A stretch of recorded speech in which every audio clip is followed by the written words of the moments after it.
The next problem that we will be solving is design a Turing machine that performs the addition of two unary numbers.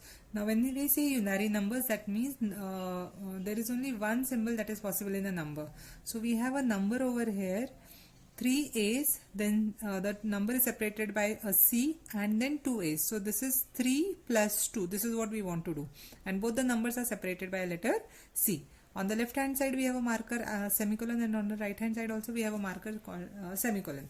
We can have blanks also as the marker. It completely depends upon us that which marker do we want to use. So over here the two numbers that we have is 3 plus 2 and the numbers are separated by C. There are many logics that are possible. Right now I am using a logic which is very simple to understand, and in this case the number that you will be the original numbers will get lost when we are performing the addition. So what we will be doing is we will be converting this first A into semicolon, and this C into A. So what will happen is, right now the numbers are like this, 3 and then 2. We will be converting this into semicolon and this C into A. So what we are going to have as one number is 5. Simple. This is the logic that we have used. In Vivek Kulkarni's book, the logic given is different. This is what is logic I find is simple. You can use this logic or you can use the logic which is given in that Vivek Kulkarni's book. So in Q0 state, what we will be doing is we will be getting the first A, and we will convert this first A into semicolon.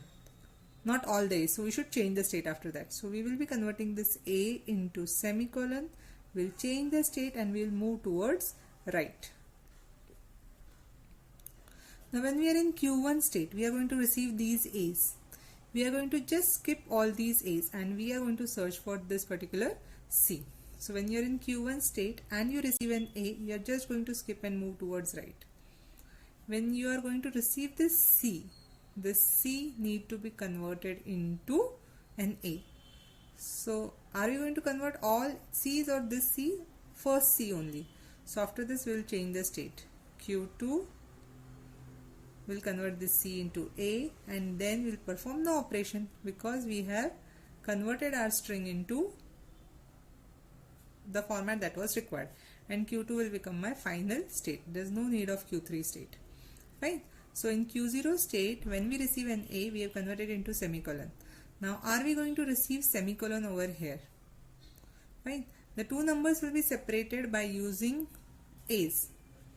And now two numbers will be separated by C. Now instead of receiving an A, if we receive a semicolon, that means none of the numbers exist. So in that case we should halt the machine because answer will be 0. Zero number of A's will be there in that case. So we should go to which state? Q2 state, and we are going to just move to that state. That's it.